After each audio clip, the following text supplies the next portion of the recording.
Добрый день, меня зовут Алексей, я з'являюсь навуковым супрацоўнікам Гродзенскага гісторыка-археалагічнага музея. Зараз жадаю вам паведаміць пра гэты невялікі кішэнны гадзіннік. Увогуле, кішэнныя гадзіннікі з'явіліся ў Еўропе яшчэ ў 17 стагоддзі. Дарэчы, першапачаткова іх насілі на шыі. Ну, а ў 19 стагоддзі з удакладненнем тэхналогій яны сталі больш таннейшыя і ўжо ў 20 стагоддзі сталі звычайнай з'явай і атрыбутам касцюма. Менавіта у пачатку 20 стагоддзя быў у цэнтральнай Еўропе выраблены і гэты гадзіннік. Прадмет гэты звязаны з асобай, якая прайшла Вялікую Айчынную вайну з партызанам Фёдорам Михайловичам Сінічкіным. Але ён быў не першым яго уладальнікам. І тут трэба больш падрабязна спыніцца на лёсе гэтага чалавека.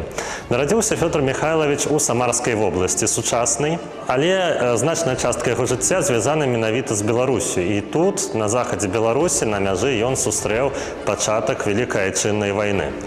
Камандаваў ён тады аўтамабільным батальёнам, знаходзіўся ў званні капітана, але ў хуткім часе трапіў у нямецкае акружэнне.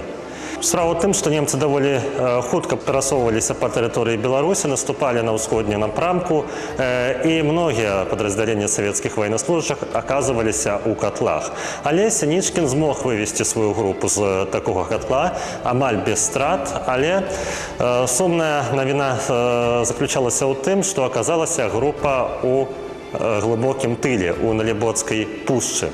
Фёдор Михайлович Сінічкін ужо ў жніўні 1941 года арганізаваў там партызанскі атрад. Узначаліў яго, паспяхова дзейнічаў гэты атрад на працягу ўсяго перыяду акупацыі. Да 1942 года, да восені, ён правёў некалькі дзесяткаў паспяховых баявых аперацый. У тым ліку, летам 1942 года атрад пад камандаваннем Сінічкіна атакаваў нямецкі гарнізон на станцыі Коласава, што зараз паміж Стопцамі і станцыяй Негарэлая знаходзіцца ў Мінскай вобласці. І там у немца ён і ўзяў менавіта гэты гадзіннік. Усю вайну ён працягваў служыць справе партызан. У 1943 годзе з 3 партызанскіх атрадаў, якія дзейнічалі ў тым раёне, была сфарміравана брыгада імя Кірава, і Сінічкін таксама яе узначаліў.